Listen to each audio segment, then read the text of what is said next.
un universo que es pensado como un ser vivo en términos, ¿cómo decirlo?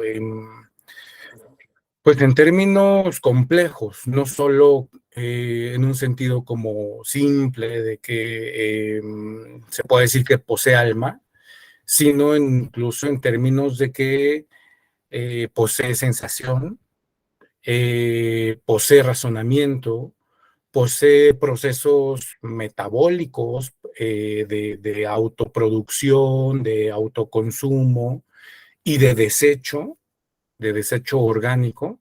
Esa es la noción fuerte que estamos trabajando, es la noción fuerte que vamos a trabajar y que se presentó de ese modo tan acabado hasta Platón. Tenemos nociones, desde luego, de una cierta concepción de la vitalidad del universo, al menos ya en Hesíodo. Estaríamos hablando que del siglo, será como octavo, ¿no? Antes de nuestra era, si no es que antes. Y en él ya se presenta una cierta idea, de hecho esta imagen que ustedes van a ver acá en el Meet, es una imagen que presenta ahí a la Tierra, ¿no? Como un ser viviente. Y digamos, básicamente es la idea de que en la teogonía Hesíodo plantea un desarrollo cosmogónico que está perfilado como una genealogía de seres vivientes, ¿no? De hecho, el término que utiliza, por acá lo tengo anotado, todos conocemos pues el inicio después del canto a las musas, el inicio de la teogonía dice, primeramente fue caos, y eso que se interpreta de ordinario como que era un desorden primordial, en realidad significa primeramente hubo un espacio, ¿no? Caos, que está relacionado con otro término, hora, y que designa básicamente el espacio donde van a ser las cosas. Bueno, ahí en Hesíodo, este poeta del mundo griego antiguo, en él tenemos ya una noción general, básica de y el término que utiliza, por cierto, es géneto, ¿no? Que es nacer, que puede también interpretarse como primeramente se dio, ¿no? Se dio el caos. Bueno, tenemos ahí una cierta noción y Gea, la tierra, es presentada también como un ser viviente y es presentada, claro, con una terminología un tanto diferente. Parece ser un animismo no plenamente consciente de que lo es, pero la Tierra es presentada como aquella que dará origen en su unión con Urano, es decir, la unión de cielo y tierra, dará origen a, pues bueno, varias generaciones, ¿no? Titanes, gigantes, hecatónquiros, ¿no? Y hasta los cíclopes, ¿no? Entonces, se tiene una idea general de que en términos genealógicos se está describiendo en Hesíodo, en la teogonía, se está describiendo un proceso biológico, ¿no? A quien le interese la cuestión puede checar de quién es de Jäger, la teología de los primeros filósofos griegos. Es muy interesante a este respecto. Empieza precisamente con Hesíodo, ¿no? Que quedaría perfilado aquí como un filósofo. También a quien le interese la cuestión, hay un libro en inglés que se llama The Origins of the Stoic Cosmology y que trabaja la cuestión de cómo para el mundo griego era habitual pensar el mundo como animado, como con una vertiente animista del universo, ¿no? Bueno, esto como antecedente tenemos solamente, pero sin que esté perfilado plenamente la idea del cosmos como un zoón o como un empsijón, ¿no? Es decir, como un animal o como un ser animado, ¿no? También tenemos a Heráclito, por ejemplo, que asegura que el cosmos es un fuego siempre viviente y el término es aizonta, ¿no? Que es básicamente el vocablo que nosotros conocemos como animal, zoon, ¿no? Siempre vivo, siempre viviente, ¿no? Está ahí Heráclito, está Tales de Mileto, de la escuela de Mileto, desde luego, con esto de que todo está lleno de dioses. De hecho, es algo que menciona Aristóteles, ¿no? En la idea de que todo está lleno de alma, ¿no? Se les atribuye un término más bien aristotélico, que es el hilozoísmo, ¿no? La idea de que todo está vivo, ¿no? Digamos, toda la materialidad, de ahí hilo, de hile, toda la materialidad es viviente, ¿no? Eso en términos generales, pero va a ser hasta Platón cuando, y en el Timeo, cuando nos encontremos con una definición ya mucho más precisa del universo en términos de un ser viviente, y él nos va a dar incluso la causa de por qué este universo es un ser viviente. En primer hay que ponerse en contexto con el Timeo, ¿sí? El Timeo fue uno de los diálogos de madurez de Platón. Y este diálogo de madurez de Platón presenta ya sus teorías más importantes, como la teoría de las ideas, que aquí cobra la forma de una teoría de los paradigmas, es decir, aquellas cosas, entidades incorpóreas, eternas, inmutables, que son la base, que son la causa, que son aquello que ha de imitarse para construir el mundo, son los modelos del mundo, son aquellos garantes de toda existencia posible aquí en el mundo material, pero esas entidades son incorpóreas, eternas, están fuera del tiempo, son trascendentes, etcétera, ¿no? Bueno, Platón presenta ya aquí, digamos, las teorías quizá más importantes que sostuvo a lo largo de su vida, la concepción del alma como causa también está aquí presente, ¿sí? Entonces, Platón en el contexto de este diálogo, va a desarrollar mediante lo que él llama un relato probable, un mito o relato probable, una genealogía de cómo se originó el universo, ¿no? Y para ello, rápidamente lo menciono, concibe varios, como decirlo, ítems, varios elementos, pero no en sentido técnico, sino varios ítems a considerar para poder dar razón del origen del universo. Uno de esos es, desde luego, que según Platón, él ya da por hecho que el cosmos es material, es visible y es tangible, ¿no? Eh, pero este algo que es material, que es visible y que es tangible, exige una causa, ¿sí? Aquí un compañero nos menciona a Robert Graves y dice que un texto en este mismo contexto podría ser dioses y héroes en la antigua Grecia. Gracias por la recomendación.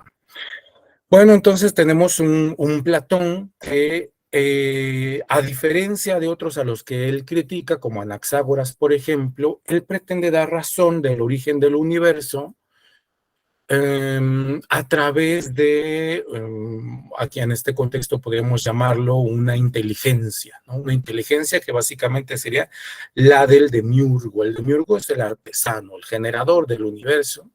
¿Y qué hace este demiurgo? Va a contemplar las formas, en el contexto del Timeo se llaman formas a las ideas, y las formas como entidades perfectas, ¿sí? Como entidades eternas, inmutables, que son el modelo a partir del cual se hará todo aquí abajo en el mundo material, según el Timeo, son contempladas y como él es bueno, es la mejor de las causas de hecho, él quiere que todo sea lo mejor posible, similar a lo que ya es bueno, que en este caso son las formas.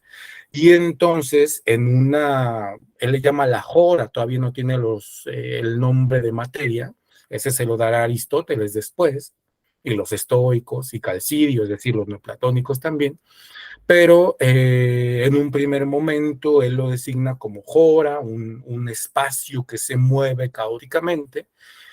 Según Platón, el demiurgo, este tercer elemento, plasmará las formas, los paradigmas en la materia, como en forma de un sello, podríamos pensarlo. Y entonces eso dará origen al universo, eso dará origen al cosmos, ¿no? Bueno, estamos en ese contexto. Y Platón, a partir de este argumento básico, va a desarrollar cómo es posible que el universo sea un ser viviente y cómo es que este ser viviente llega a ser tal teniendo la mejor de las causas. Aquí cuando hablamos de causa, quizá nos podríamos preguntar, ¿y cuáles son las causas? Bueno, Aristóteles parece haber tomado nota muy conscientemente de esto que dice Platón, y de aquí parecen venir las cuatro causas que perfila el buen Aristóteles, ¿no? Es decir, Platón está pensando que se requiere un espacio donde tenga lugar el acontecer, y ese espacio va a ser la jora, y esa jora es la materia. Acuérdense que Aristóteles designa una causa como la causa material, ¿no? Pero además se requiere un modelo, y de hecho Platón pone el ejemplo del carpintero. Entonces el carpintero utiliza la madera, que la madera sería básicamente la materia prima con la que se hará todo, ¿no? Pero además el carpintero es la causa eficiente, ya en Aristóteles, digamos, para Platón sería el demiurgo aquí, ¿no? Es aquel que lleva a cabo la acción, pero además se requiere una causa formal, esto también es Aristóteles, que en Platón la causa formal sería el paradigma ideal y que fue comparado posteriormente con los pensamientos del ser divino, es decir, la idea que tiene el demiurgo, la idea que tiene en mente, es aquello que será modelo de lo que después vendrá y que será originado a través de la materia, ¿no? A través la analogía de Platón, a través de la madera. Bueno, y tenemos una causa final que ya se perfila muy bien en Aristóteles, aunque en Platón parece un poco difusa en estas tres causas, y que básicamente es la intención que tenía el gran hacedor, el gran artesano o el demiurgo. ¿Cuál es la intención del demiurgo? Que todo sea lo mejor posible, lo más similar a lo eterno, lo más similar a lo inmutable, ¿no? Porque él es bueno y no admite ninguna mezquindad, dice en el Timeo, ¿no? Bueno, en ese contexto vamos a una cita del Timeo precisamente que intenta dar cuenta de esto y para ir respondiendo a por qué entonces el cosmos debe ser un ser viviente, ¿no? Fíjense lo que dice, estamos en 30a del Timeo y dice así, como el Dios, la traducción, perdónenme que interrumpa mi lectura, la traducción es la de Gredos, básicamente, y es de Francisco Lisi, me parece, ¿no? Bueno, entonces, sí, Francisco Lisi. Bien, como el Dios quería, dice, que todas las cosas fueran buenas y no hubiera en lo posible nada malo, tomó todo cuanto es visible, que se movía sin reposo de manera caótica y desordenada, y lo condujo del desorden al orden, porque pensó que este es en todo sentido mejor que aquel. Pues al óptimo, es decir, al demiurgo, solo le está permitido hacer lo más bello. Esto que se mueve desordenadamente es la materia, ¿no? Básicamente. Y enseguida dice, por medio del razonamiento llegó a la conclusión, y aquí está ya precisamente la causa por la cual el cosmos debe ser un ser viviente. Dice, por medio del razonamiento llegó a la conclusión de que entre los seres visibles, nunca ningún conjunto carente de razón será más hermoso que el que la posee, y que a su vez es imposible que ésta se genere en algo sin alma. A causa de este razonamiento, al ensamblar el mundo, colocó la razón en el alma y el alma en el cuerpo, para que su obra fuera la más bella y mejor por naturaleza. Ahí está. Hay en Platón una cierta valoración sobre lo vivo entendido como aquello que dispone de un cierto orden, digamos, un orden diferente al orden puramente visible en la materia. Hay un orden diferente en lo orgánico, cumple un proceso, por ejemplo, En otros contextos, tanto Platón como los estoicos dirán que los seres vivientes no expresan desorden, y también Aristóteles, ¿no? Que la naturaleza nada hace en balde, es una idea que trasciende aquí, es un punto de vista teleológico en el cual lo que ha de hacerse se hace por una finalidad, y esa finalidad, bueno, básicamente es que el gran hacedor, el demiurgo, desea que sea todo lo mejor posible, pues lo más cercano a el paradigma ideal, ¿no? Bueno, y fíjense entonces cómo para que el mundo sea lo mejor posible, debe poseer razón. Esto es algo muy interesante porque significaría que el cosmos debe tener la capacidad de elaborar, digamos, razonamientos, ¿sí? No solo es que esté hecho por la razón o que haya sido pensado por un otro, por el demiurgo, ¿no? El demiurgo no debe pensarse en términos, pues al menos antropomorfos, no. O sea, tiene ribetes antropocentristas o antropomórficos, sí, pero no tiene propiamente no tiene un cuerpo. De hecho, el demiurgo no es propiamente un cuerpo ni tiene forma humana, ¿no? Lo aclaro para que no haya confusiones ahí. A veces podemos hacer lecturas un tanto anacrónicas, ¿no? Bueno, entonces tenemos que según Platón, para que sea lo mejor, tiene que poseer razón, pero la razón solo es posible si tenemos alma. De ahí que el cosmos deba ser un ser viviente porque debe poseer razón, y eso solo se da en el alma. Bueno, y continúa así la cita. Nótese que el aspecto general del diálogo en él predomina la teleología, la finalidad con la que se hizo. Hacia en adelante vamos a ver por qué es tan importante tener presente esta cuestión del fin con el que se hace, ¿no? Y fíjense cómo cierra la cita. Es así que según el razonamiento probable debemos afirmar que este universo llegó a ser verdaderamente un ser viviente provisto de alma y razón por la providencia divina, ¿sí? Llegó a ser un ser viviente, ¿no? Bueno, y en adelante, pues va a hablar de que el demiurgo utilizó la totalidad de los 4 elementos para generar el cosmos. ¿Y esto por qué? Pues porque si no hay nada fuera del cosmos, digamos, si todo lo material, todo lo existente fue utilizado para confeccionar al cosmos, no hay nada externo que lo pueda dañar, no hay nada externo que lo pueda destruir, y no hay nada externo que lo pueda enfermar. De ahí que, según Platón, el universo, aunque es generado, es eterno. Digamos que hacia atrás no lo es, no es eterno, pero es eterno hacia adelante. Es decir, una vez generado, será para siempre, según Platón. Será esto objeto de la crítica radical de Aristóteles, por cierto, ¿no? Que lo veremos en un momento. Y en adelante también va a decir que fue hecho, dado que el mundo es una copia. Aquí en el contexto de Platón, del Timeo, el cosmos es una copia, acaso lo mejor hecha posible de lo eterno y lo inmutable, ¿no? Digamos que es la copia mejor lograda porque tiene la mejor de las causas, que es el demiurgo, y también otra de las causas mejores, que es el paradigma inteligente, pero sigue siendo una copia, una imitación. El concepto fundamental es el de imitación. El demiurgo contempla lo bello, lo bueno, y lo trata de proyectar sobre una materialidad caótica que aparte conserva esa resistencia al trabajo del demiurgo, ¿no?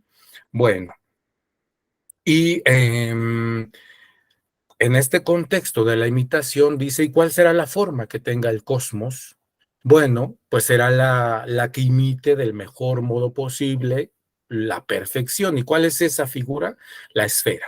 Y entonces va a cerrar así el cuadro general. La razón por la cual es un cosmos esférico es básicamente que es la más perfecta de las formas geométricas, ¿no? Creo así, dice entonces, un mundo circular, ¿sí? Ah, una cosa más, este cosmos se alimenta y también tiene desechos, pero Según Platón, el metabolismo universal, o lo que podríamos llamar el metabolismo universal, equivale a que el cosmos se alimenta de sí mismo todo el tiempo, digamos que de sus propios desechos y de sí mismo todo el tiempo, porque no hay nada externo a él, pero el cosmos cumple los procesos ordinarios que cumplen los seres vivientes.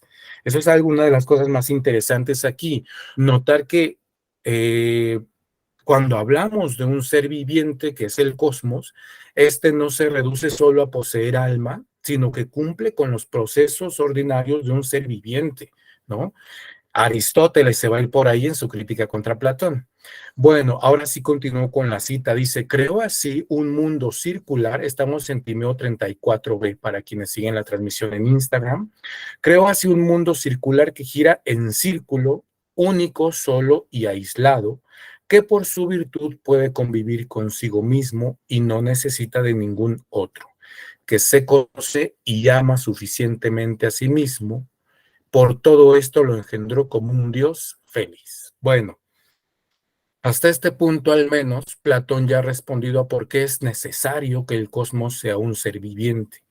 El demiurgo es bueno y no puede desear nada mezquino, y por lo tanto deseó que aquella perfección que él admiró en las formas pudiera ser proyectada sobre una materia que se movía caóticamente, ¿no?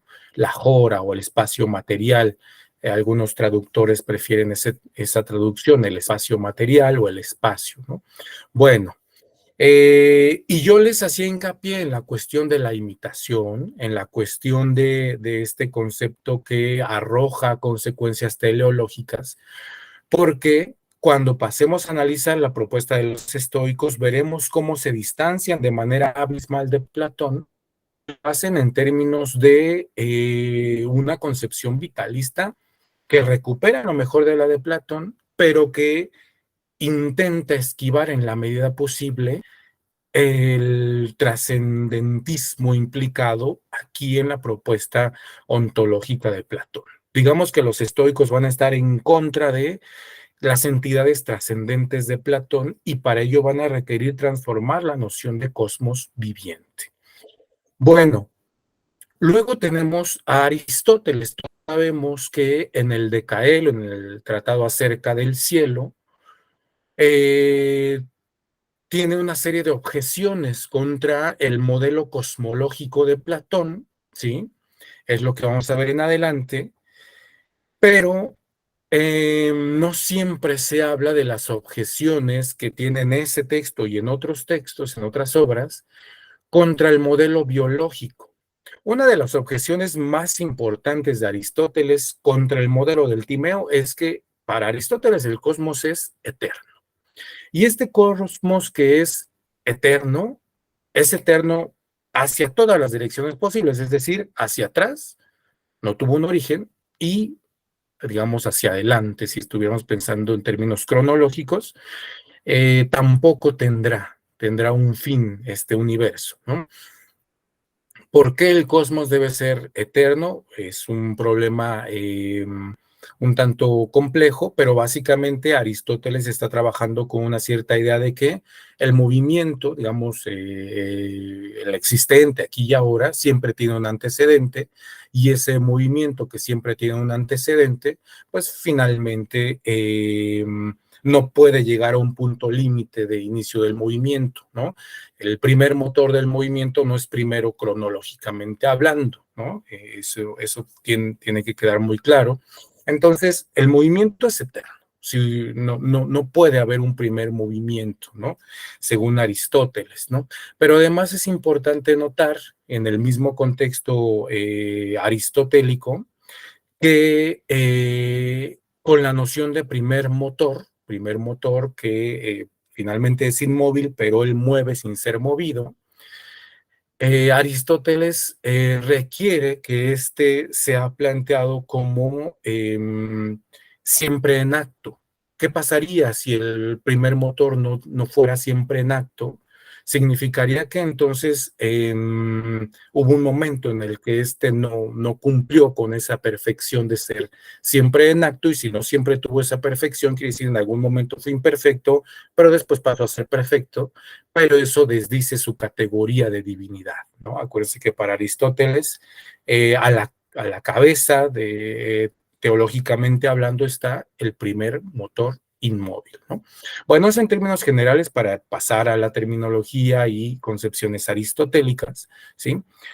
Ahora bien, vamos a ver esta cita de acerca del cielo porque aquí en este contexto de la cita está atacando abiertamente a Platón. ¿Cuál es la objeción fundamental contra Platón en él acerca del cielo?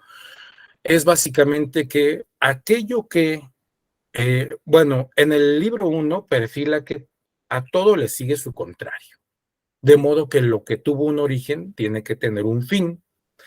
En adelante va a decir, bueno, y si pensamos un cosmos que fue generado, es forzoso que ese cosmos sea corruptible, que sea destruible, que sea, sí, que sea sujeto de destrucción. Si estamos pensando en un cosmos, eso no lo dice todavía en acerca del cielo. Si lo llevamos a otro contexto viviente, eso ya empieza a adquirir sentido. Pero les voy a leer la cita acerca del cielo. Es 279b, 15 a 20 aproximadamente, ¿sí? Y dice así: solo hay que sostener aquellas cosas que vemos darse en la mayoría o en la totalidad de los casos. Con esto, en cambio, ocurre lo contrario, pues todas las cosas engendradas parecen ser corruptibles. ¿Qué es lo que está diciendo? Que no se puede tomar seriamente la propuesta de Platón en el Timeo de que el cosmos es generado pero incorruptible, porque según Aristóteles, eso significaría contravenir cierta evidencia general que tenemos en la cual todo lo que es generado es corruptible, ¿sí? Bueno, y fíjense lo que dice en adelante, también estamos hablando de acerca del cielo, solo que ahora es de 284a, 10 a 15. La traducción, no recuerdo de quién es, ahorita les confirmo. De Miguel Candel. Bueno, dice así: los antiguos asignaron a los dioses el cielo y el lugar superior por considerar que era lo único inmortal. En acerca del cielo está en este contexto hablando del círculo superior del cielo, ¿sí? Y acuérdense que en buena parte de los filósofos de la antigüedad ese círculo superior era asignado o acercado a una concepción divina, ¿no? De hecho, los astros, para algunos filósofos, incluyendo el joven Aristóteles, fueron considerados como seres vivientes, ¿no? Bueno, y dice así: los antiguos asignaron a los dioses el cielo y el lugar superior por considerar que era lo único inmortal, es decir, el límite del cielo, ¿no? Ahora bien, la presente exposición constata que es incorruptible e inengendrable, así como que es insensible a toda contrariedad propia de la existencia mortal. Ahí está el punto fundamental de la objeción de Aristóteles, de la disputa que establece Aristóteles contra Platón y su modelo viviente del universo. ¿Qué significa esto? Bueno, según Aristóteles, el ser eterno no puede atravesar por ninguna contrariedad propia de la existencia mortal. ¿A qué se refiere con esas contrariedades? Lo vamos a ver en un momento, ¿no? Y continúo con la cita: y además de eso, libre de penalidades por no necesitar ninguna fuerza ajena que lo reprima, impidiéndole desplazarse de aquel otro modo que sería natural en él. En efecto, todo lo que posea una condición semejante, es decir, lo que sea, lo que tenga una existencia, digamos, mortal, estará sujeto a sufrimiento, tanto más cuanto más eterno sea, y no será partícipe del más noble estado. Bueno, si ya se había perfilado que aquello que tiene origen forzosamente, así, aquello que ha sido generado, forzosamente llegará a su destrucción, bueno, aquí Aristóteles está diciendo que aquello que tiene que atravesar esas penalidades, pero en términos de ser un ser viviente, está obligado a el sufrimiento propio de la existencia del animal, ¿no? Es decir, la corrupción, quizá el dolor, el envejecimiento y desde luego la muerte. Y según Aristóteles eso no es propio del cielo, por lo tanto el cielo por sí mismo, al menos aquí que ya se va acercando a la concepción del primer motor, el cielo no puede ser propiamente un ser viviente, ¿no? Bueno, y fíjense lo que dice al final de la cita. Estará sujeto a sufrimiento tanto más cuanto más eterno sea, de modo que según Aristóteles, si pensamos con Platón que el cosmos es un ser viviente, pero que además es eterno, significaría que está sujeto a penalidades, a dolores, a destrucción, a enfermedad, a vejez, pero que como es eterno, no puede cesar en su dolencia. Eternamente estaría padeciendo estos males. A esa conclusión llega Aristóteles en Acerca del cielo, ¿sí?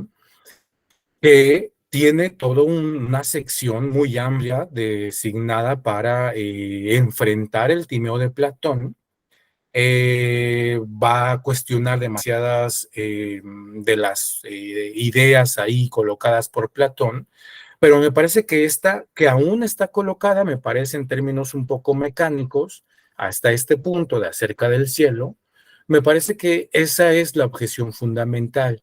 Aunque, insisto, aquí la pone en términos mecánicos porque sin hablar plenamente de lo viviente, está hablando, en esta cita sí, pero en términos generales, el tratado se mueve en la idea de que los elementos deben ser eternos y que la mecánica elemental debe soportar la eternidad del universo.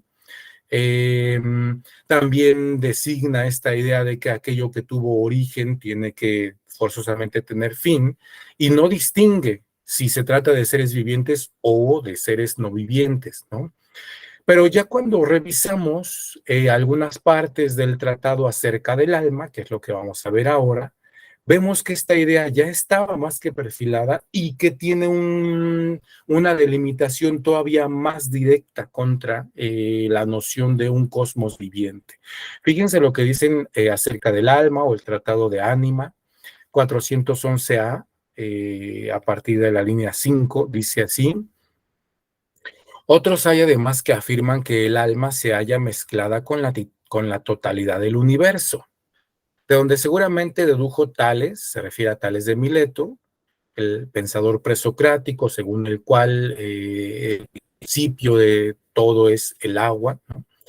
De donde seguramente dedujo Tales que todo está lleno de dioses, pero esta afirmación encierra ciertas dificultades, ¿no? Aquí está atacando el panpsiquismo, es decir, la idea de que todo tiene alma, ¿no? Pero veamos por qué. Después de hablar de que si todo tiene alma, también los elementos tendrían que tener alma, y si los elementos tienen el alma, los elementos antiguos, los elementos tradicionales, agua, aire, fuego, tierra, ¿no? Si estos elementos tradicionales tienen alma, deben ser designados, según Aristóteles, como seres vivientes, pero nadie dice que el fuego sea un ser viviente, ni que el aire sea un ser viviente, ¿no? Según Aristóteles, ¿no? Bueno, y así cierra, así a la conclusión, a esta conclusión es a la que va a llegar. Dice, calificar de animal al fuego o al aire es de lo más paradójico y no calificarlos de animales habiendo alma en ellos es absurdo. Es así como Aristóteles despacha la idea de que el universo entero sea un ser en psijón, es decir, dotado de alma. Para Aristóteles no puede estar dotado de alma el universo, ¿sí? Porque eso significaría que hay alma incluso en los elementos, pero los elementos propiamente no son animales, ¿no? Esta es una primera objeción que tiene el buen Aristóteles. Pero vamos a ir adelante, adelante, y ahí es donde va a reforzarse esta idea que ya venía un poco perfilándose acerca del cielo. Fíjense lo que dice también en Acerca del alma, pero en 434 a 20. Dice así: todo ser que vive y posee alma ha de poseer necesariamente alma nutritiva, desde que es engendrado hasta que muere. es decir, debe alimentarse, ¿no? Y es que un ser producido por generación tiene necesariamente desarrollo, madurez y envejecimiento, y es imposible que todo esto suceda si no hay alimentación. Luego, la potencia nutritiva ha de darse necesariamente en cuanto seres se engendran y envejecen. Ahí está la cuestión. Todo ser viviente, todo ser que vive y que posee alma ha de poseer alma nutritiva. Pero todo ser que vive también tiene que atravesar un desarrollo, madurez, envejecimiento, ¿no? Y presumiblemente la muerte, ¿no? Este es el punto culmen de la oposición de Aristóteles al modelo viviente de Platón. Según Aristóteles, si el cosmos es un ser vivo, está obligado a morir. Está obligado a atravesar un desarrollo, a llegar a una madurez, a llegar a un envejecimiento y en determinado momento a la muerte. Pero como según Aristóteles el cosmos es eterno, no puede atravesar ni por esas penalidades que serían indignas del cosmos, pero tampoco puede morir porque de entrada es eterno. Acuérdense que Aristóteles necesita posicionarse en términos del primer motor inmóvil, y este primer motor inmóvil es eterno. Si no existiera el cosmos eternamente, el primer motor no podría ser en acto eternamente, pero el primer motor es eterno, ¿no? Es la divinidad que concibió Aristóteles. Bien, este es el punto culmen del enfrentamiento entre Platón y Aristóteles. Como ustedes ven, para lograr construir la argumentación aristotélica, es necesario recurrir a más de un tratado, porque Aristóteles en el Acerca del Cielo, que es en donde tiene mayor oposición a Platón, no se enfrenta tan de manera decidida contra la idea de que el cosmos sea un ser viviente. En este punto de Acerca del Alma ya está plenamente claro esto, ¿sí? Bueno, eh, hasta este punto, ¿sí?, del enfrentamiento entre partidarios, en este caso Platón, partidarios de la concepción del cosmos como un ser vivo, y partidarios de la concepción del cosmos como un ser que no está vivo, que no es un ser viviente, ¿no? Queda medianamente ya perfilada. Falta considerar a los estoicos y falta considerar a los epicúreos, y también a los peripatéticos posteriores, al menos mencionarlos, porque el debate ahí se abrió de un modo todavía más agresivo. Primero quiero preguntarles si hasta este punto hay alguna duda o comentario que quieran formular. Si es el caso, yo escucho. También aquí estoy pendiente de el en vivo en Instagram, para que nos sea posible, pues, establecer, preguntarnos si hay alguna duda, algo que no haya quedado claro hasta este punto. Sería importante recuperarlo, ¿no? Y en caso de que no, pues seguimos adelante con la cuestión de si el cosmos es o no, o en qué sentido se puede hablar de un cosmos como un ser viviente.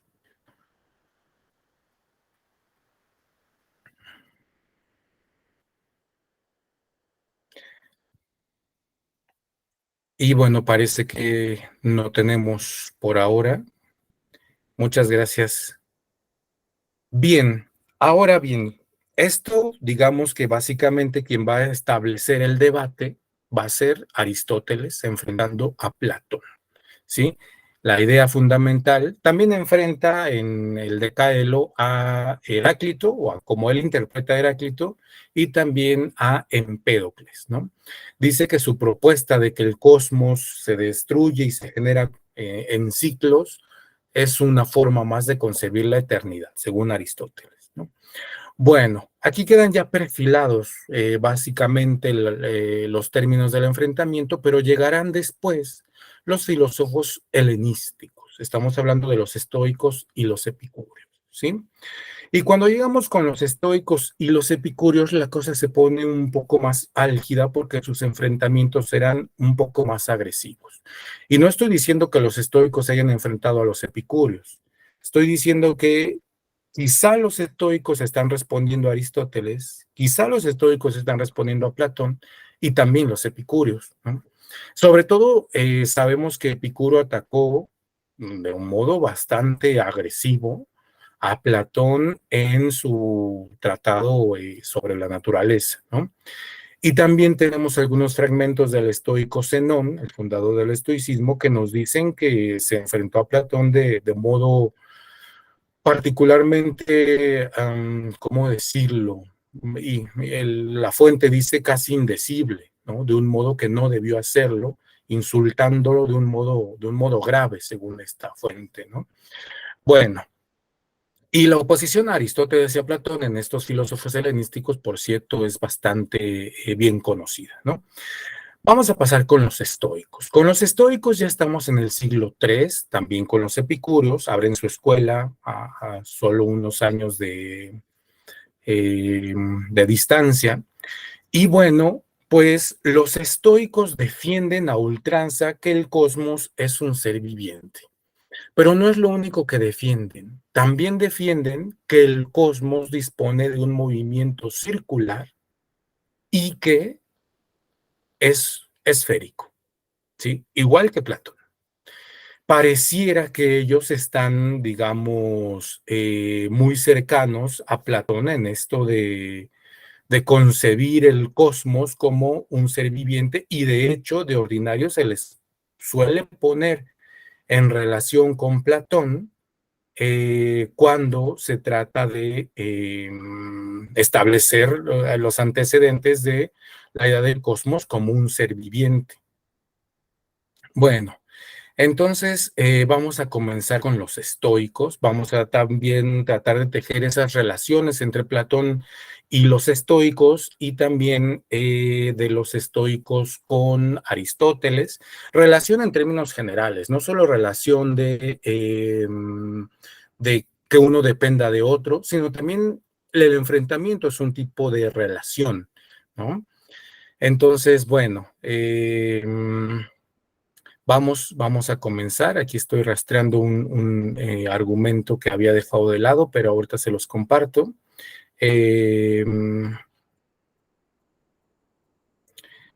Vamos a comenzar entonces. Déjenme cambiar de diapositiva.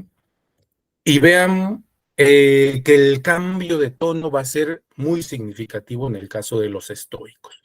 Y se ve claramente que está enfrentando a Platón. Fíjense lo que dice. Estamos en Diógenes Laercio, Vidas de los filósofos ilustres, 135, 136, ¿no? Y dice así, es un único ser Dios, la inteligencia, el destino y Zeus, y es llamado con muchos otros nombres, ¿no? En un principio, pues, existiendo por sí mismo, transformó toda la sustancia a través del aire en agua, y así como en la generación está contenido el germen, así también él, que es la razón seminal del universo, y para eso utiliza el término espermaticos, logos, queda latente en lo húmedo, haciendo a la materia capaz para la generación de los seres próximos. Luego engendró los cuatro elementos fuego, agua, aire y tierra, ¿sí? Bueno, ¿por qué es importante esta cita? Es sumamente importante porque, según los estoicos, en efecto existe Dios, ¿sí? El gran actor, el gran generador, y existe la materia también. Pero según Platón, según los estoicos, ambos son cuerpos. Y el modo en el que uno actúa junto con el otro no es una mezcla, ¿sí? No es una yuxtaposición. El modo en el que actúa el Dios a través de la materia, siendo ambos corpóreos, es un modo biológico. Básicamente, Él la atraviesa toda la materia y la dota de un esperma, digamos, de una semilla racional, y a partir de esa semilla racional, digamos, de esas razones seminales, dará origen a todo el universo, incluyendo los cuatro elementos. Y ahí vemos un cambio importante. Mientras que para Platón, el demiurgo, el generador, se mantenía por encima de la materia, siendo trascendente, y también las formas eran trascendentes, los estoicos están interesados en perfilar un cosmos autónomo que se basta a sí mismo Y ese cosmos autónomo requiere de ciertas concepciones. Por ejemplo, acá cuando habla de que transforma toda su sustancia, el término es metabolé. Y esa idea de transformación implica que el propio ser divino transmutó en semilla para poder, por decirlo de algún modo, germinar en la materia, y el germinar dentro de la materia produce un cosmos. Digamos que el ser viviente nacido de la unión de lo divino con la materia es el cosmos. Pero así como en un nacido no es posible separar las semillas que le dieron origen, digamos en términos modernos, el espermatozoide y el óvulo, no es posible separarlos en un ser ya nacido. Asimismo, en el cosmos, plenamente el universo es un producto a partir de Dios y la materia, pero él mismo contiene lo divino y la materia, lo divino como germen, lo divino como semilla y la materia como aquello donde tiene lugar todo lo existente, ¿no? Y entonces, ahora sí, los estoicos van a recuperar lo mejor de Platón, pero en lugar de perfilarlo en términos de una trascendencia divina, lo van a perfilar como un desarrollo biológico inmanente a lo corpóreo. Y ese es el sello fundamental de los estoicos. Según los estoicos, el cosmos, así como el Dios, porque según los estoicos, el cosmos se identifica con lo divino, digamos que el Dios es el universo entero, en panteísmo. Y entonces este cosmos que se identifica con lo divino tiene un desarrollo, y ese desarrollo natural viene implicado en su seminalidad divina, digamos. Entonces, lo divino no es más que el desarrollo pleno y continuo del cosmos. Los estoicos en primera, ¿sí?, van a tratar de dar razón de por qué, igual que Platón, de por qué el cosmos es un ser divino, ¿no? Y yo para eso no quería como traer demasiadas citas. Voy a proyectar ahora aquí mi pantalla para que ustedes puedan ver las citas correspondientes, ¿sí? Y puedan seguir la argumentación. Yo junté una serie de argumentos. Ustedes van a ver varios colores, pero pues básicamente son mis apuntes, ¿no? Entonces, bueno, ahí está, ¿no? Yo supongo que ya pueden verlo. Denme un segundo para verificarlo. Sí, ahí está, ¿no? Bueno, ustedes y a los compañeros y compañeras que están siguiéndonos por Instagram, lo vamos a ir comentando, ¿no?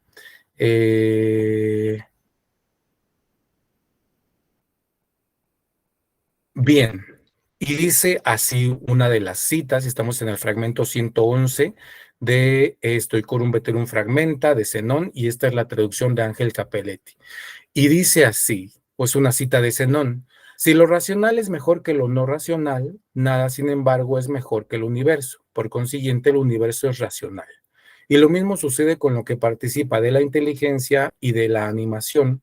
Lo inteligente es, en efecto, mejor que lo no inteligente. Es el mismo argumento que Platón. El mismo argumento teleológico está aquí. Nada es mejor que...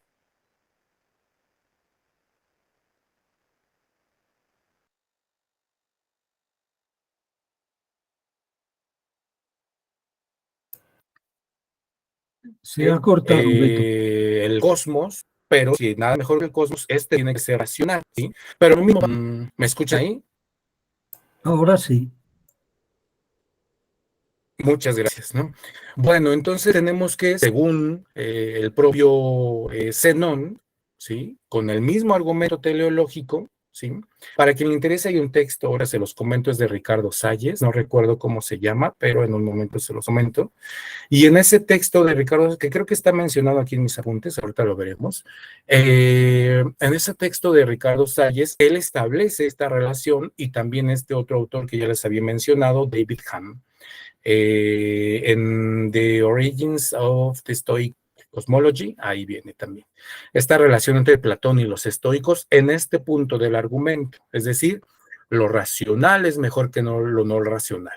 pero el cosmos es lo mejor que hay de todo, entonces debe poseer la razón, porque ¿cómo podría ser que fuera lo mejor si no posee lo mejor? Y lo mejor está en la razón, pero también, según esta cita, en lo animado, es decir, lo animado es mejor que lo no animado, pero el cosmos es lo mejor que hay en todo, por lo tanto el cosmos debe ser animado, ¿no?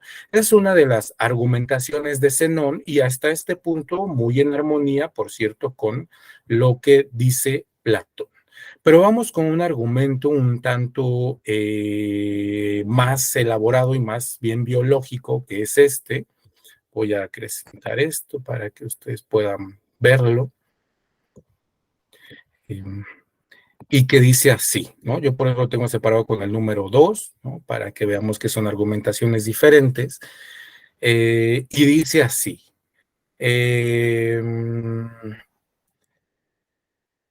Lo que emite, estoy en este segundo que está acá, estamos en el fragmento 113 de Zenón, en Stoicorum Veterum Fragmenta, que es la traducción de Ángel Capelletti, correspondiente al fragmento 179. Bueno, me preguntan si hay modo de que se van los apuntes en la pantalla de Instagram. No, lo siento, pero pues yo voy leyendo las citas, una disculpa. Aún no sé cómo hacer, ni siquiera si se pueda, ¿no? Pero bueno, yo lo voy leyendo, esperando puedan seguirme por ahí. Gracias, gracias.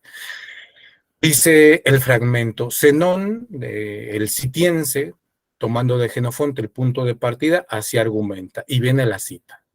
Lo que emite la semilla de lo racional es también algo racional. Es así que el universo emite la semilla de lo racional, luego el universo es racional. Miren que se presenta como una prueba de la racionalidad del cosmos, en efecto, ¿sí? Pero en adelante viene una muy parecida que dice así: nada que esté desprovisto de alma y razón puede engendrar de sí un ser animado y dotado de razón. El mundo, empero, engendra seres animados y dotados de razón. Por consiguiente, el mundo es animado y dotado de razón. Y lo que vemos en este segundo par de pruebas que se presentan como pruebas de la racionalidad del cosmos es un argumento genético. Es un argumento que ya no puede reducirse a una teleología. Es un argumento, según lo vemos aquí, dice, lo que emite la semilla de lo racional es también algo racional. Si lo cambiamos por lo que emite la semilla de lo vivo, es también algo vivo o algo animado, ¿no? Luego el cosmos es un ser animado porque emite la semilla de lo racional. Esta idea de que emite la semilla de lo racional, que tiene ahí los términos espermatico y logo y etcétera, ¿no? Básicamente semilla, esperma o espermatón en plural, básicamente constituye un argumento diferente y este argumento diferente es de carácter más bien biológico. Fíjense, conforme a lo que habíamos visto en la primera cita que les mostré, la idea de que lo divino se comporta como una semilla en términos biológicos que va a dar origen a las cosas existentes, transformándose en ellas, digamos, se transforma a sí mismo en semilla y luego la semilla germina en la materia y cada razón seminal da origen a cada ser existente, no solo a los seres vivientes, ¿no? A todos los seres existentes. Bueno, ahí ya tenemos una cierta concepción del cosmos. Pero además dicen los estoicos, según esto que venimos leyendo, dicen los estoicos que el cosmos tiene un proceso de vida y también tiene un fin de su vida y que básicamente es circular, pero quiero que notemos una distinción respecto de Platón, ¿sí? Primero, para los estoicos, el cosmos es circular y se mueve en círculo, como el de Platón, ¿no? Bueno, ahora bien, o más que se mueve en círculo, tiene la forma de la esfera y los círculos que se mueven en torno a la Tierra se mueven en forma circular y bueno, todo esto está en movimiento, ¿no? Ahora bien, gira, ¿no? La esfera, ¿no? Ahora bien, mientras que para Platón la forma esférica se daba por la imitación, el demiurgo ha imitado del mejor modo posible, la mejor forma posible, y esta mejor forma posible es la esfera, y se le ha dotado al cosmos de forma esférica. Los estoicos no piensan en un argumento matemático para la esfericidad del cosmos. Su argumento indica que el cosmos es esférico porque esa es la mejor forma para el movimiento. Y esta mejor forma para el movimiento está pensada para que el cosmos, digamos, disponga de la mejor estructura interna posible. Digamos, pongámoslo de este modo. Mientras para Platón la razón es trascendente, la razón de que el cosmos sea un ser esférico es trascendente por la imitación, para los estoicos es inmanente por su movimiento. Para que el cosmos disponga del mejor movimiento, debe ser circular, debe ser esférico. Y eso compete solo a la estructura interna del cosmos, no a que sea la copia de un algo más, que es perfecto, eterno, inmutable y no sé tanto, ¿no? Como en Platón. Bueno, tenemos esto con los estoicos. Ahora, la consecuencia esta del argumento que vamos viendo, en primera, de que el cosmos sea un ser viviente, es que se tienen que enfrentar con lo que había dicho Aristóteles, y es por eso que les digo, los estoicos reciben una tradición y tienen que hacer algo con ella, y no solo reciben la influencia del Timeo de Platón, sino además tienen que tomar distancia de Platón porque los estoicos son corporalistas, no admiten la existencia de entidades trascendentes e incorpóreas, ¿no? Admiten la existencia de incorpóreos, pero ni siquiera la existencia, la subsistencia de incorpóreos, y estos no existen, subsisten, ¿no? Ellos tienen una categoría ahí para diferenciarlos, pero básicamente lo único que existe son cuerpos, incluyendo la divinidad es un cuerpo que actúa biológicamente a través de la materia, ¿no? Bien, así recuperan a Platón. Vamos a ver un poquito cómo lo enfrentan, pero primero quiero rescatar cómo es que enfrentan a Aristóteles, porque en efecto, Aristóteles, ahorita voy a ir a las preguntas de acá en vivo, muchas gracias, porque acuérdense que Aristóteles ya había dicho que si el cosmos es un ser viviente, tiene que atravesar varios procesos, incluyendo el de la destrucción o la muerte, ¿no? ¿Y qué dicen los estoicos? Sí, el cosmos se corrompe. El cosmos llega a un punto final en el cual se reseca, se incendia, y este incendio universal, que es la conflagración universal, termina por destruirlo. ¿Y esa es la muerte del cosmos?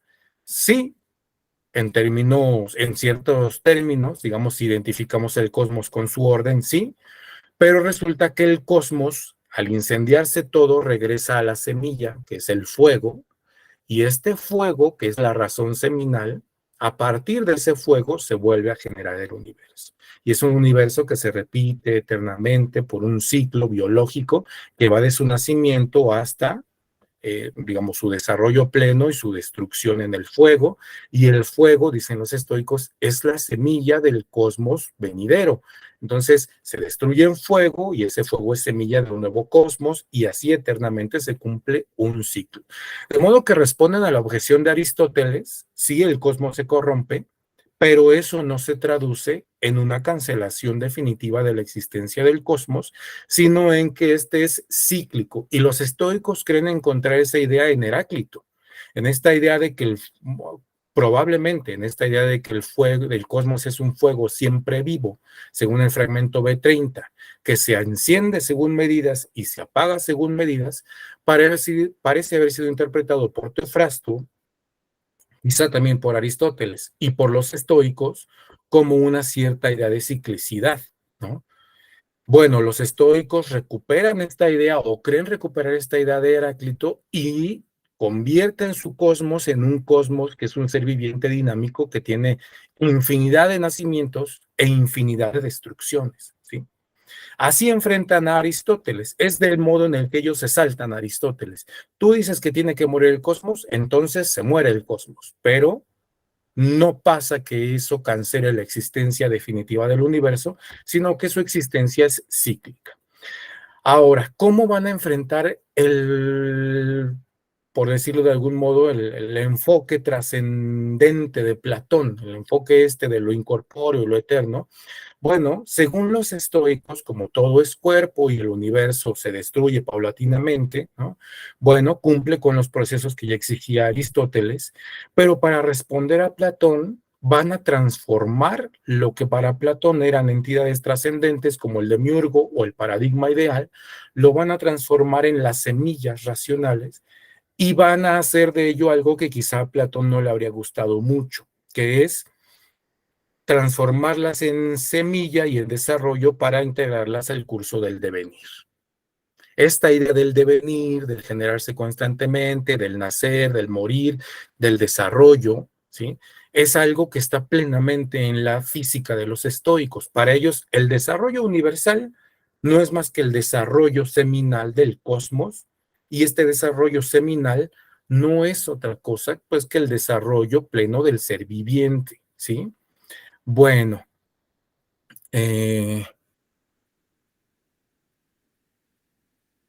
bien. Entonces, tenemos eso. Estoy aquí viendo lo del en vivo, discúlpenme. Bueno, entonces tenemos eso. ¿Y qué es lo que hacen los estoicos? Transformar esto, la noción, en una semilla. Parece que Yule está aquí presente en un segundo. Bien, gracias, gracias. Y el transformar esto en un desarrollo biológico convierte lo que Platón pensaba como trascendente en algo que deviene. Por eso digo que es algo que no le habría gustado a Platón, porque los estoicos logran aquello a lo que Platón nunca quiso llegar. Los estoicos logran convertir el cosmos, la concepción que tenían del cosmos, de manera plena en un ser viviente. Ya no es solo un ser viviente, digamos que por su propia naturaleza deba su existencia a un ser divino que es pleno en bondad y que porque es pleno en bondad construyó el cosmos. No, el cosmos se refiere únicamente a su dinámica interna, y esa dinámica interna es la que responde por el universo, por su formación, por su destrucción, por su desarrollo y por todos los procesos que atraviesa. Pero también tiene como consecuencia que todo mínimo parcela de materia debe ser considerada como que, que tiene algo de divino.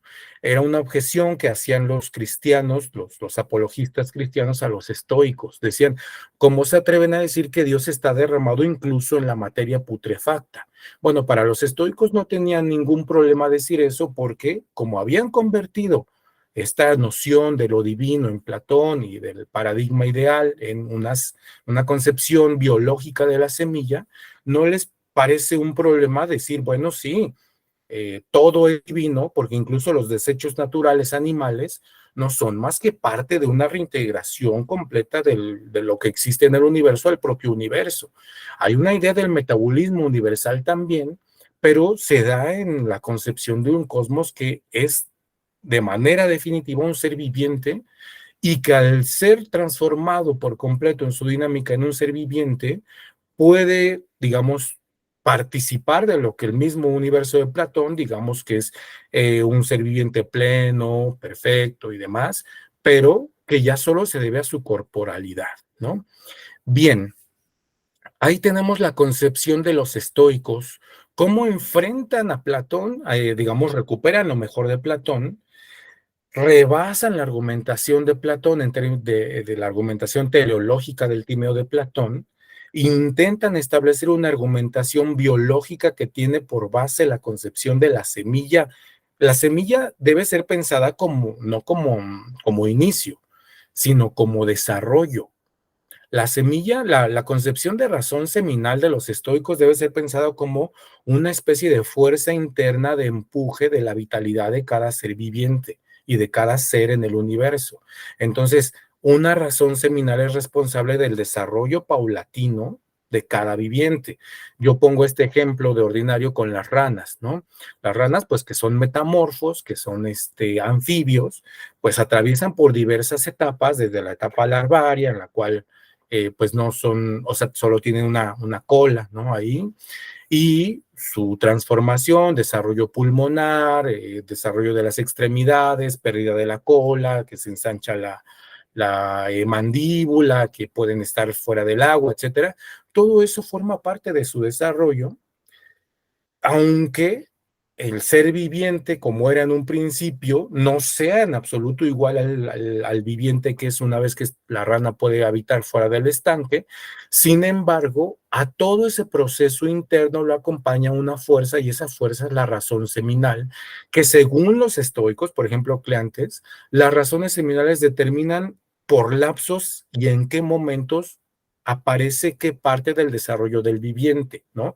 Por ejemplo, las canas son parte del desarrollo de un viviente muy específico en una cierta etapa de su vida, ¿no? No es que el ser viviente empiece, no sé, en la etapa final de su vida y se vaya haciendo joven, ¿no? Eso no existe. Según los estoicos, hay un orden dentro de la vitalidad, y ese orden es designado, digamos, es la guía de ese orden es la razón seminal, y esa racionalidad seminal, ¿no? Que es lo divino, es el modo por el cual los estoicos de manera plena convierten al universo como cosmos en un ser viviente perfecto, ¿no? Así es como los estoicos toman lo mejor de Platón, toman el consejo de Aristóteles de si está vivo, tiene que morir, pero así es como responden y enfrentan cada una de las cosas que ellos pues no conciben dentro de su sistema.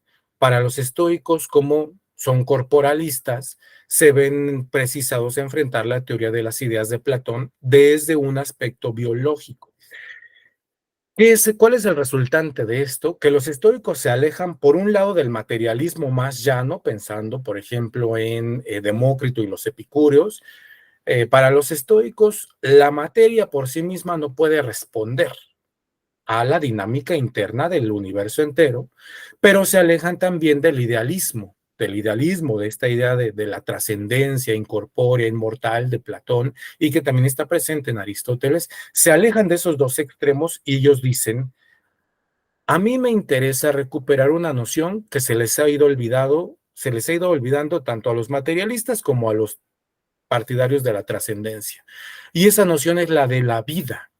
La concepción del ser viviente, de un ser vivo, es la de una materialidad que está dotada de vida. No es una materialidad vacía como podrían concebir la materia amorfa y demás, ¿no?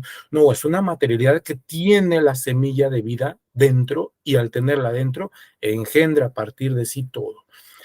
Una prueba muy interesante de esto es que Cleantes escribe un tratado sobre los átomos contra los epicúreos, y en ese tratado él perfila estas dos realidades, lo cual indica que el alejamiento de tanto del materialismo como del idealismo fue un proceso consciente entre los estoicos, ¿no?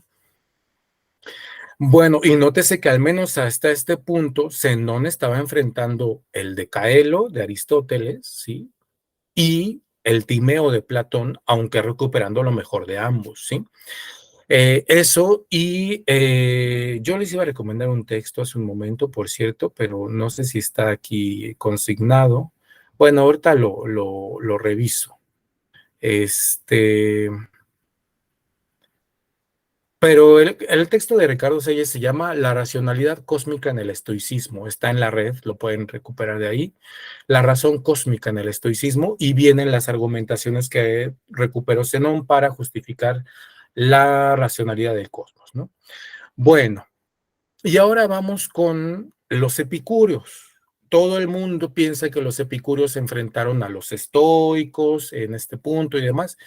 Bueno, yo creo que hay un autor que se llama Tiziano Dorandi, y creo que tiene en parte razón al notar que en realidad entre la primera estoa y los epicúreos, los primeros epicúreos, no hubo enfrentamiento, ¿no?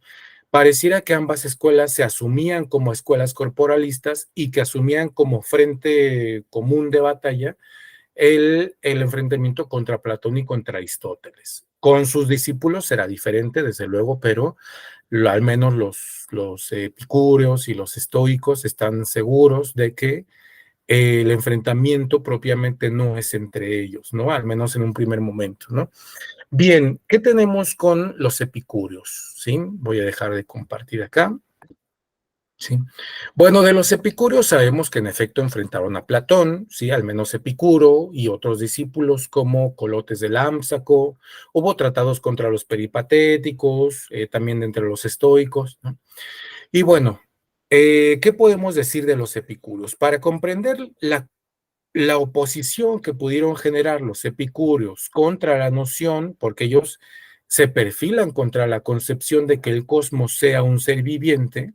Para terminar de perfilarla, cabe entender en primera cómo es el cosmos que piensan los epicúreos, a qué se refieren con esto de que el universo, por ejemplo, no hay un único universo, sino muchos universos, y que dentro de esos muchos universos tienen diversas formas, múltiples formas, no están ceñidos a la forma circular, ¿no?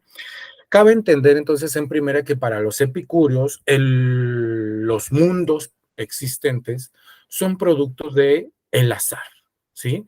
El azar no pensado como una fuerza por sí misma, yo pienso que más bien es un tipo de resultante de la dinámica interna del átomo. ¿Qué hace el átomo? Es la unidad mínima de materia que está cayendo en el universo, ¿no? Pero que mediante diversos procesos, uno de ellos es la desviación del átomo, otros son los choques, se empiezan a juntar átomos y ese juntar átomos finalmente se convertirá en la formación de compuestos y esa conformación de compuestos se traducirá en formación de animales, de seres vivientes, de universos, de mundos, etcétera, ¿no?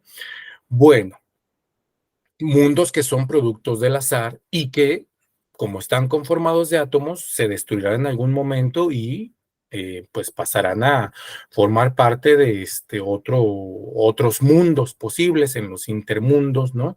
En los intermundos se está juntando, digamos, átomos desprendidos por otros mundos y en esos átomos desprendidos por otros mundos, bueno, se irán conformando nuevos mundos según los epicúreos, ¿no? Ahora bien, ¿por qué los epicúreos tendrían una razón para enfrentar la concepción del cosmos viviente? Es todavía algo que no sea, digamos, eh, trabajado tampoco abundantemente. Se sabe, por ejemplo, que Epicuro designó una parte extensa del sobre la naturaleza a atacar el Timeo y entre las cosas que le reprocha a Platón, una es que pues los elementos, según Platón, ahí en el Timeo, tendrían que responder a una forma geométrica y según Epicuro, las formas geométricas tendrían que ser aún disgregables en partes mínimas que serían los átomos, ¿no? Entonces, ese es un primer reproche porque para Epicuro la materia no se agrupa en términos de elementos. Digamos, si separas la materia, no es que aquí esté el fuego, el agua, el aire, etcétera, ¿no? Sino que para Epicuro los elementos, stoigeia, y que así los designa en la carta a Heródoto, son los átomos. Entonces, cada átomo puede conformar compuestos y los elementos, los llamados elementos tradicionalmente, son conformaciones de átomos, pero no son las unidades mínimas, los elementos. Las unidades mínimas son los átomos, ¿no? Bueno, entonces en ese contexto cabe interpretar la oposición de Epicuro a Platón y en ese contexto también la oposición de Epicuro a la concepción de un cosmos viviente. Eh, Se opone a la formación, digamos, a la idea de que los elementos disponen de una forma geométrica, pero también se opone a la idea de que el cosmos es esférico. Según Epicuro, el cosmos podría tener muchísimas formas, digamos, los diferentes mundos, discúlpenme, podrían tener muchísimas formas y no hay ninguna razón para que se ciñan al círculo o a la esfera, ¿no? Con esto, desde luego, Epicuro está enfrentando las nociones de Platón respecto de la trascendencia divina, ¿no? Bueno, estamos en eso, estamos en este contexto y es hasta sobre la naturaleza de los dioses de Cicerón en donde podemos encontrar una pista de por qué los epicúreos atacan en este sentido a a Platón respecto de que el cosmos es un ser viviente, pero también a los estoicos en algún punto, ¿no? Estoy buscando la cita, esa no la puse como diapositiva, pero es importante recuperar la cuestión, ¿no? Eh, y bueno, mientras yo lo encuentro, ustedes pueden emitir sus dudas, que de hecho ya había algunas por acá, ¿no?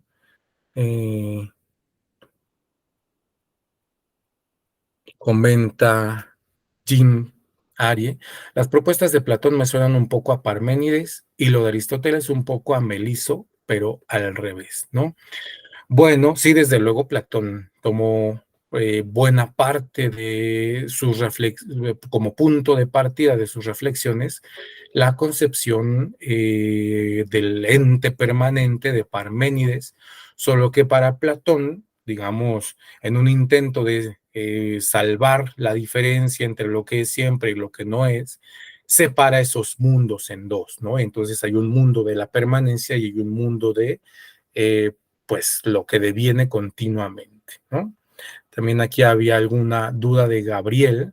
Dice, según el Teteto se puede decir que lo vivo y lo no vivo no se pueden separar ontológicamente, ¿no? Esto se refiere al diálogo Teteto, ¿no?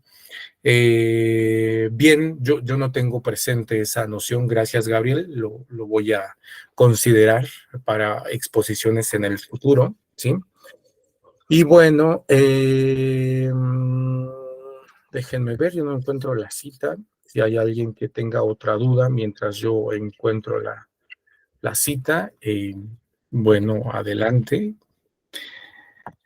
Bueno, vamos a leer a René. Dice, a mí me gustaría comentar la relación entre la cosmología estoica y la noción de destino.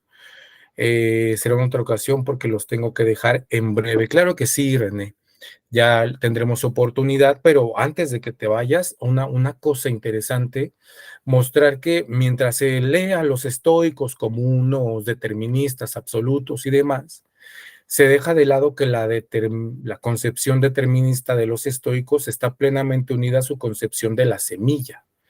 Digamos, el desarrollo del ser viviente está contenido en la semilla, tanto como la determinación propia del viviente está contenida ya en su destino, ¿no? Entonces la noción de destino es más biológica de lo que hemos venido pensando hasta acá y creo que de ordinario se pasa de largo, ¿no? Bueno, para que lo tengamos en cuenta, René. Gracias por estar acá. Sí, parece que no, parece que estamos, cuando hablamos de destino, parece que estamos hablando como de fuerzas externas al ser viviente, como de algo que se cumple al coste del ser viviente y no algo que se cumple por la propia naturaleza interna del ser viviente, ¿no? Y eso, bueno, es importante mencionarlo en este contexto, ¿no? Bueno, déjenme ver, estoy tratando de encontrar aquella cita que les mencionaba.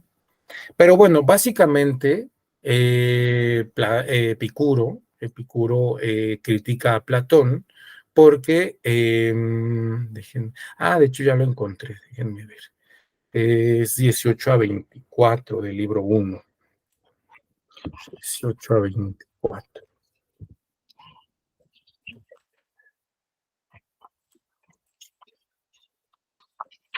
Bueno, vamos un poquito a ver qué hay con Epicuro, qué pasa con Epicuro, porque tiene un papel importante en esto del debate sobre el universo como un ser viviente o como un no ser viviente, ¿no?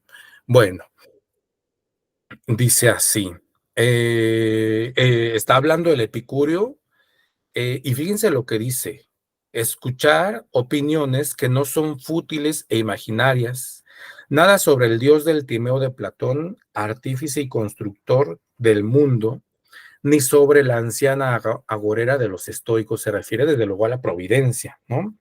Bueno, y va adelante.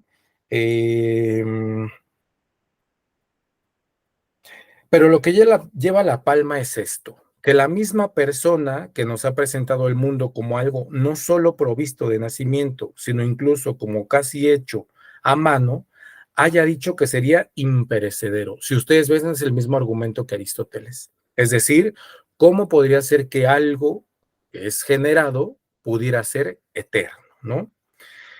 ¿Estimas que ha llegado a meter los labios en la fisiología quien piensa que una cosa que tiene origen puede ser eterna?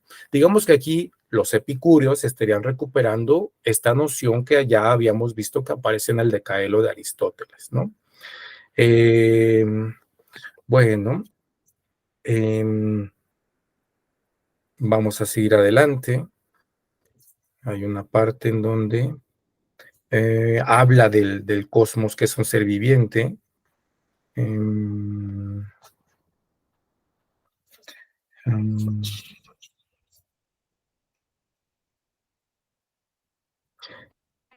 Por cierto, dice, ya en el parágrafo 23, del 23 al 24, dice, por cierto que quienes dijeron que el mundo era propiamente un ser dotado de espíritu y de sabiduría, no llegaron a ver en absoluto bajo qué figura podía encarnarse la naturaleza de un espíritu inteligente.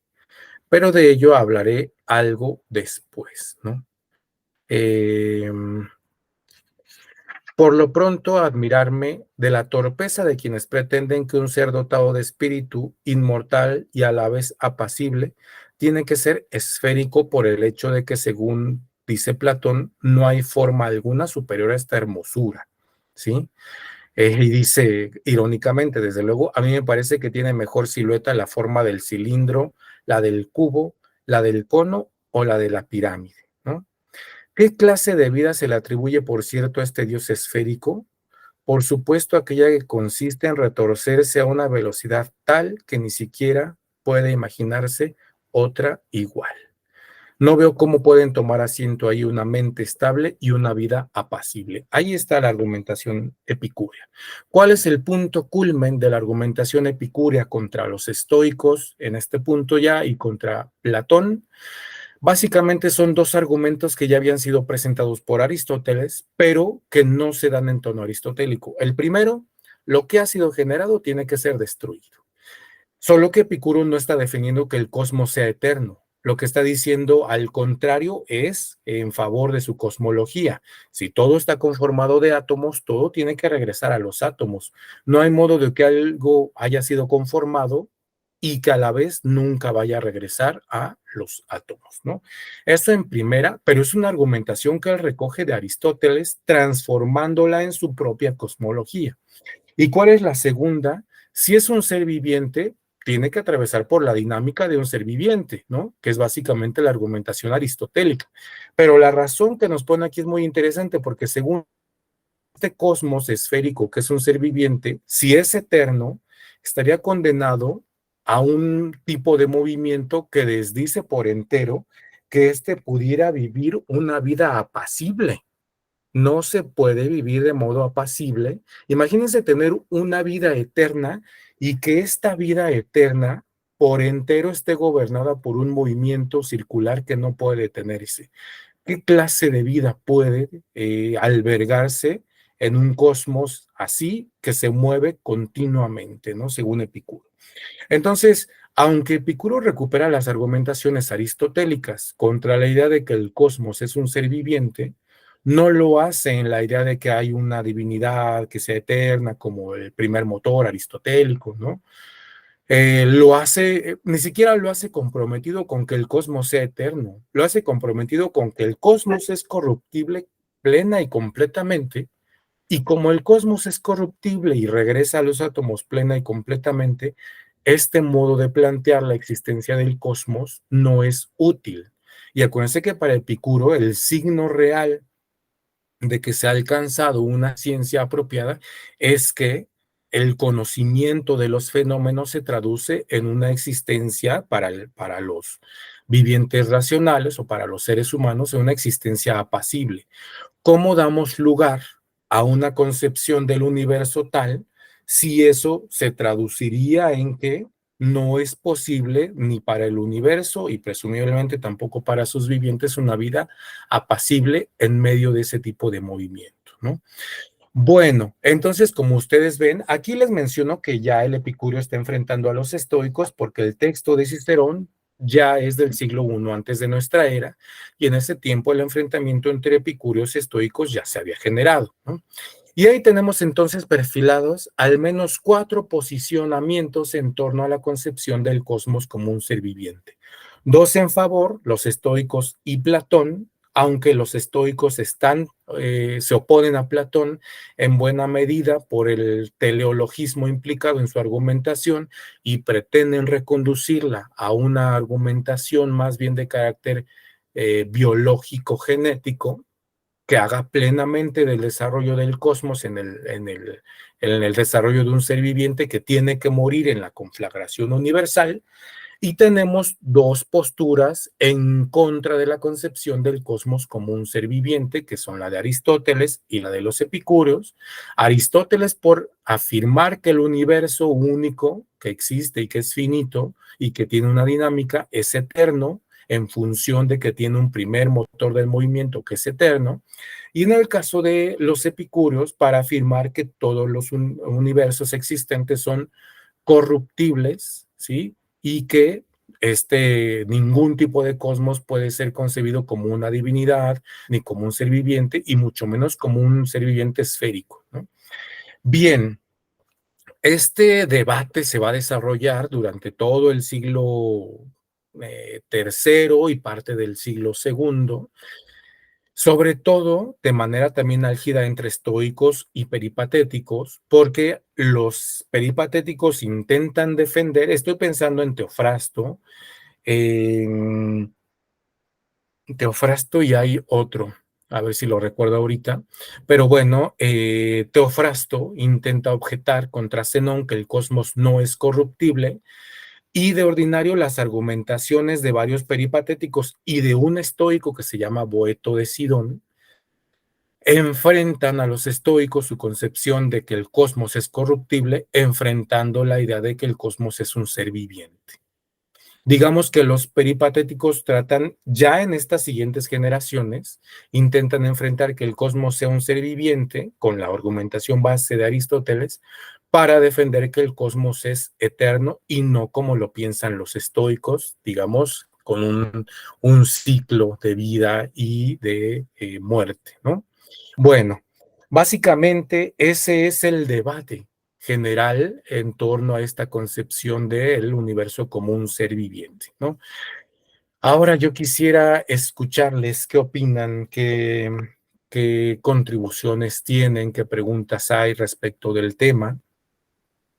Yo no he encontrado bibliografía completa sobre el problema. David Hume, The Origins of the Stoic Cosmology, es importante en este contexto. Saludos, René, nos vemos pronto.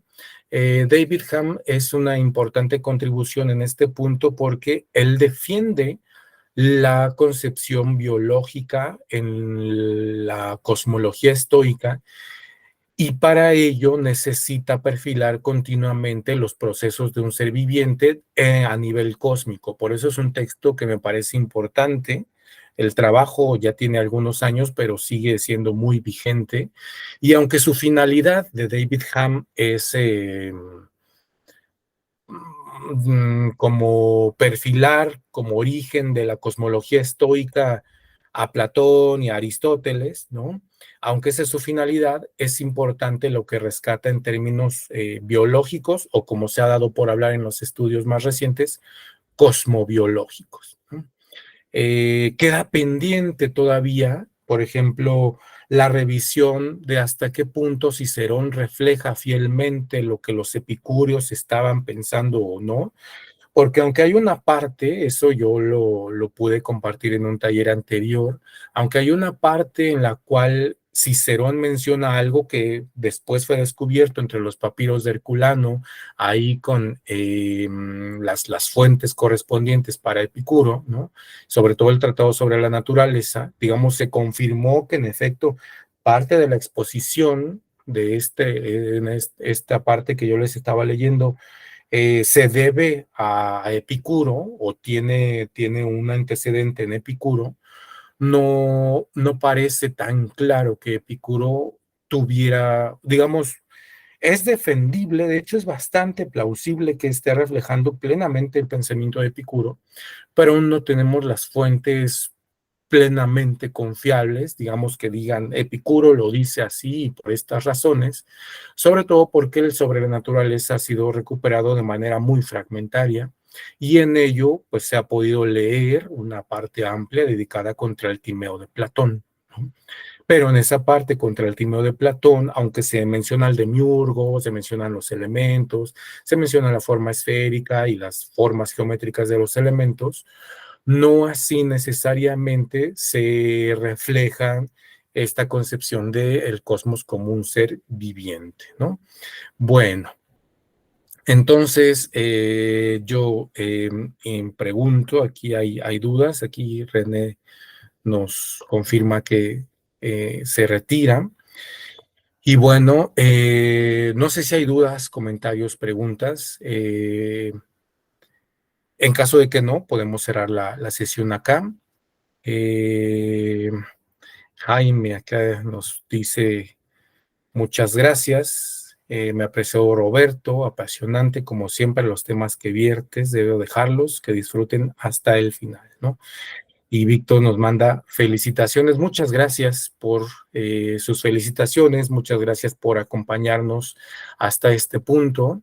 Hay personas que se integraron un poquito después, pero va a quedar disponible tanto la grabación para Meet, para YouTube, perdón, como la grabación del vivo y entonces, bueno, podrán verlo en algún momento posterior. Si a lo largo de después de esto, hasta pronto, Adriano, un gusto. Si posteriormente hay alguna duda, saben que se pueden poner en contacto conmigo. Nos vemos pronto. Pedro nos dice buenas noches. Bueno, buenas noches, Pedro. Allá él nos está escuchando y nos está viendo desde España. Entonces, un saludo hasta allá, un abrazo fuerte y nos vemos muy pronto. Bueno, hasta luego. Nos vemos pronto. Adiós. Qué gusto verles. Y bueno, entonces hasta aquí cerraríamos la exposición. Yo no quiero dejar pasar la oportunidad de recordarles, desde luego, voy a presentarles una imagen. Que iniciamos taller muy pronto, un taller el próximo sábado, de hecho, y ese taller lleva por nombre Tensión, Cuerpo y Movimiento. Ustedes ya lo estarán viendo ahí. De hecho, algunos de los que están presentes en la charla ya están inscritos, ¿sí? Y bueno, pues consta de 6 sesiones, ¿sí? Ahí ustedes lo ven. Cualquier comentario, si les interesa el taller, vamos a tratar precisamente ciertas nociones sobre la vitalidad concebida como cuerpo en la cosmología antigua. Y bueno, ahí está el correo al que se pueden poner en contacto. Pueden ser nuestras redes, puede ser el correo estoicosffyl@gmail.com, ¿no? Y pregunta Eddie Torres, ¿qué concepción tenían los estoicos respecto a la eternidad del universo? Tengo entendido que algunos argumentaban en contra del universo como un ente viviente. Sí, de hecho hubo una disputa interna dentro de la escuela, que es por cierto muy apasionante la disputa. Digamos que los primeros estoicos, de hecho los estoicos de todo el primer siglo, Zenón, Cleantes, Crisipo y los sucesores y discípulos de Crisipo, van a defender que el cosmos es un ser viviente y que atraviesa por un ciclo biológico de nacimiento, desarrollo y destrucción, y luego biológicamente y cíclicamente se sigue reconstruyendo. Hubo un estoico, Zenón de Tarso, discípulo de Crisipo, que ya presenta algunas dudas sobre que el cosmos se destruya, no respecto de que el cosmos sea un ser viviente, pero sí respecto de que se destruya, y se dice que suspendió el juicio al respecto.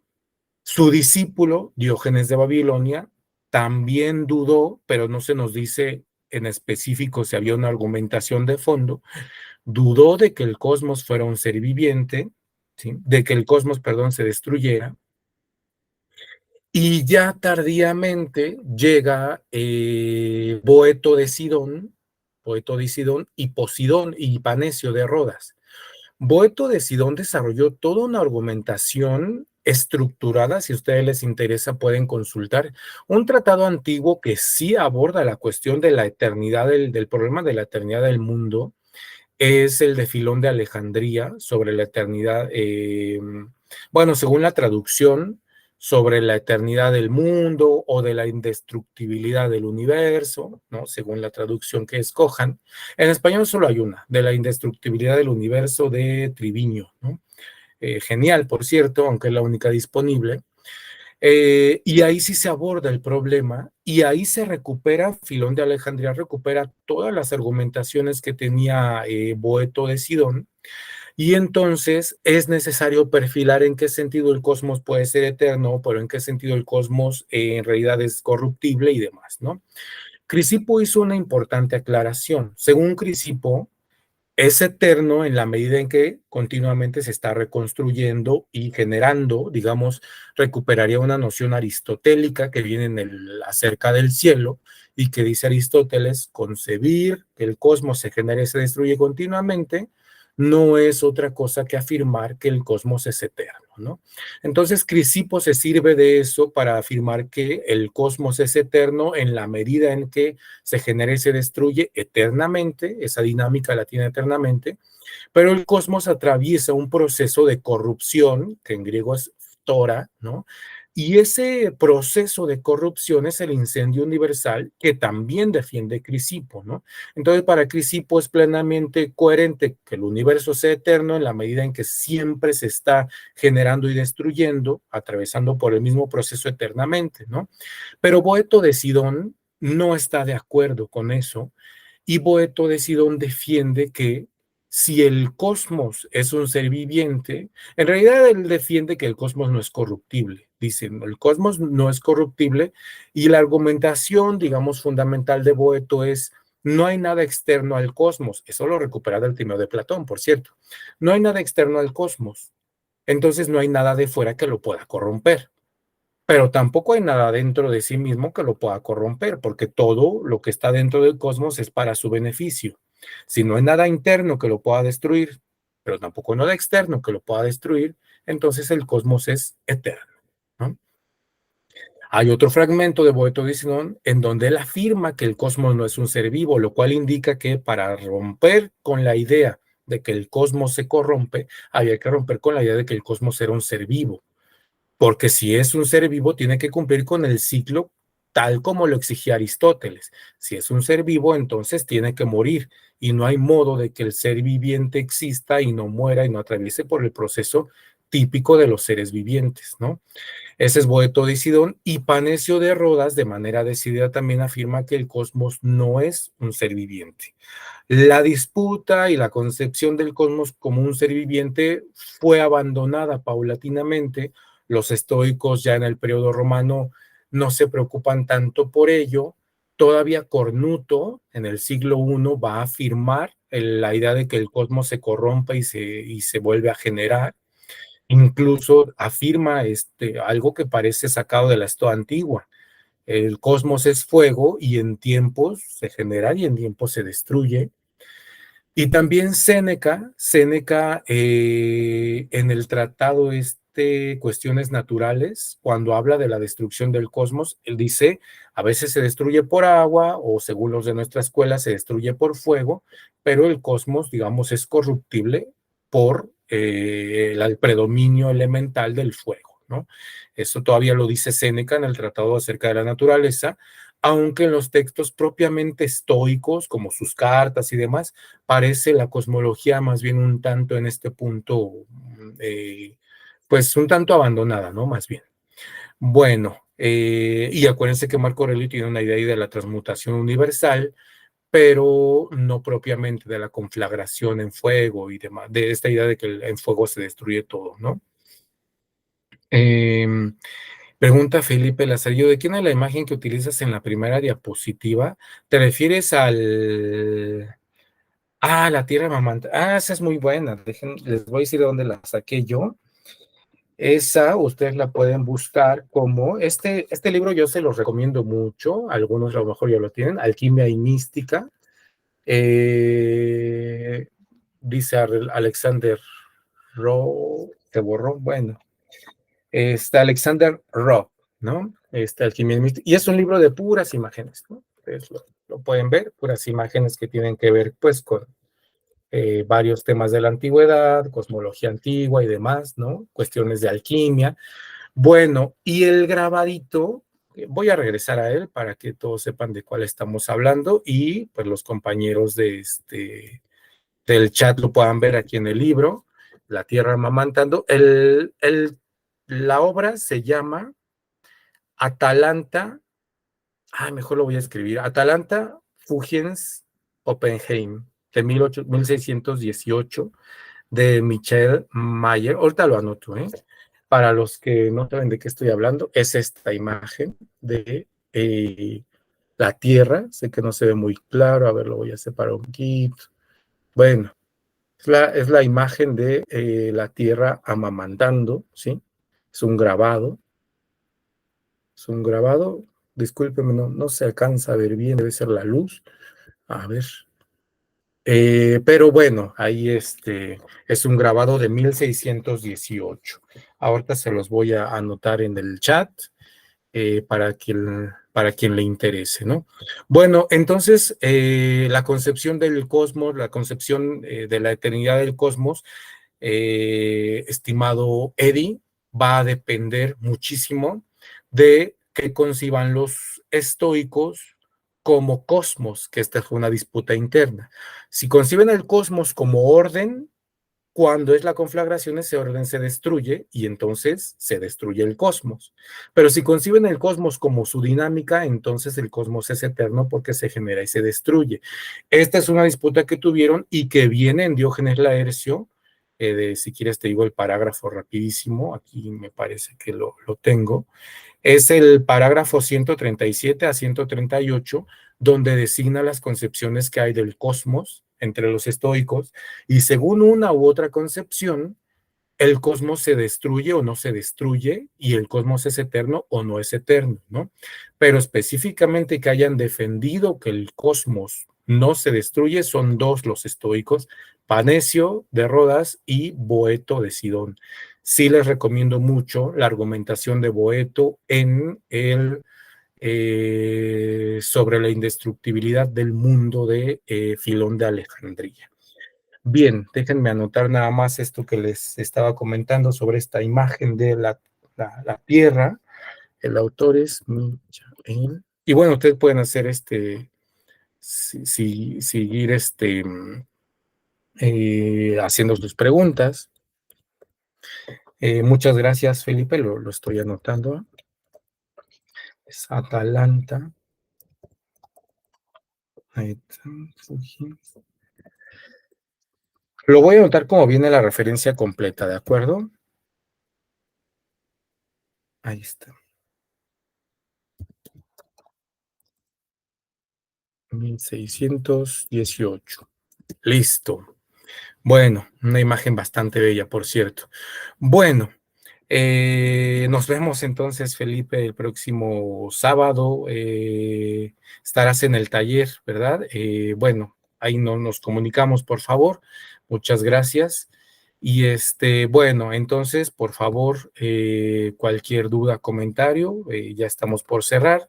Estamos en el límite del tiempo y yo les agradezco haber estado acá. No sé, Eddie, si contesté tu pregunta al respecto. De cualquier forma, es el tema interesante, perfectamente unido a este otro tema de la concepción del cosmos como un ser viviente, sobre todo en los estoicos. En los estoicos va unido la concepción de la eternidad o corruptibilidad del cosmos a la concepción del cosmos como un ser viviente o no, ¿no? Y eso porque ya están respondiendo a Aristóteles, que es el que planteó así la cuestión. Muy bien. Bueno, pues entonces hemos llegado al fin de esta charla. Es un gusto que estén por acá. Les saludo cordialmente, me da mucho gusto que sigan acercándose a las transmisiones. Y bueno, nos veremos en una charla más próximamente. Les saludo cordialmente acá en el chat, se despiden, nos vemos pronto. Y bueno, también acá en el en vivo para el taller de filosofía helenística en Instagram. Síganos en nuestras redes también, por favor. Nos vemos pronto.